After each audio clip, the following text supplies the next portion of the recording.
Hi guys, today I'm planting tomatoes in containers. I'm going to be using these 20-gallon grow bags, but you could use something as small as a 5-gallon bucket with holes drilled in the bottom. Personally, I wouldn't want to use something smaller than 15 or 20 gallons.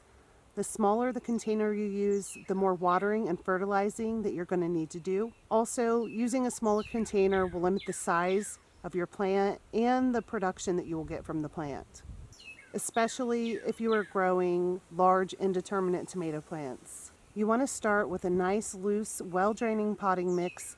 You can make your own or purchase it from the store. In this pot, about 3/4 of this mix is store-bought. The rest of it is soil that I dug out of my yard with a little extra peat moss added in. I'm going to add some slow-release fertilizer to my pot. This is a Spoma plant tone, but you can use any brand that you want to. Just go for something that contains all three, nitrogen, phosphorus, and potassium in the mix. I will also be using a water-soluble fertilizer to feed these tomato plants probably every 2 to 3 weeks or so.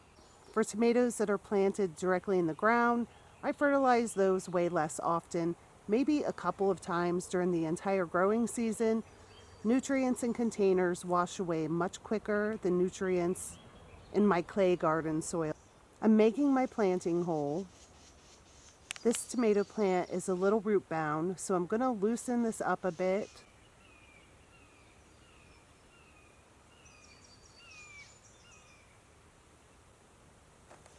And then I'm adding a little bit more fertilizer directly to the planting hole and mixing it in, just so that my tomatoes' roots aren't just sitting directly on a big pile of fertilizer. I am going to plant this a little deeper than it was in the cup. Tomato plants will grow some roots all along the stem where you bury it. The main root ball of the plant is at the bottom.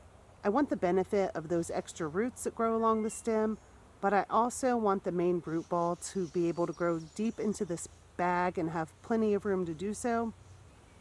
So that's why I'm not burying it deeper than this, because it wouldn't be long before those roots hit the bottom of the bag. If I was planting this in the ground, I would plant it a little bit deeper than I'm planting it in this pot. The roots were pretty dry, so I'm going to go ahead and give this a really long, good watering. I have rabbits, so I'm utilizing their manure. This is some bedding mixed in with some rabbit poop.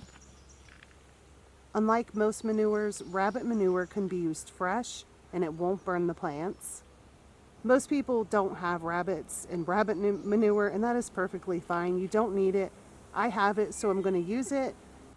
To help me out with keeping these plants hydrated, I ordered some terracotta watering spikes. If you have ever used a terracotta planter, you know how fast that they dry out. And that's because terracotta slowly leaches water. So you plant this spike down in the pot, and you flip a glass drinking bottle that's full of water over and place it in the spike. The water will slowly leach out from the spike and provide moisture to your plant's roots. This will be especially helpful in July when it's very hot and these bags dry out fast. At some point, I'm going to throw some mulch on here, and that will also help these containers retain moisture. For trellising, I'm using my cattle panel arch. It's very heavy duty, which is exactly what I need since I don't prune suckers off my tomato plants. Really quick, I want to tell you which varieties I've planted today. Northern Lights. This is one of the first open pollinated varieties that I ever grew. I've been saving seeds and planting these out for about 15 years now. It's a really pretty bicolor tomato. It does very well in my garden. This one is Daniel's. It's a big pink beefsteak, one of my favorite tomatoes. Next is Yellow Brandywine. This is also one of my favorites. It's probably my #1 tomato for taste. It's very, very good. Next we have Dragon's Eye. This one is new to me this year. I planted it because I thought it had a really cool name. Plus the tomatoes are really very pretty. Next is Grandma Viney's Yellow and Pink. This is a Kentucky heirloom. I've grown it several times now. This one is Ananas Noor, and I'm not sure if I'm saying that right, but it's also known as black pineapple. It's a very, very colorful, beautiful tomato. And this one is a Manna Orange, also one of my favorites. I'm growing a lot of my favorites this year. And I have a few more varieties that I'm planting. I'm working on getting this raised bed filled, and hopefully I'll be planting some more tomatoes sometime this weekend. And that's going to be all for this video. Let me know what your favorite tomato varieties are, which tomatoes you're growing this year. Thank you guys so much for watching, and I'll talk to you next time. Bye.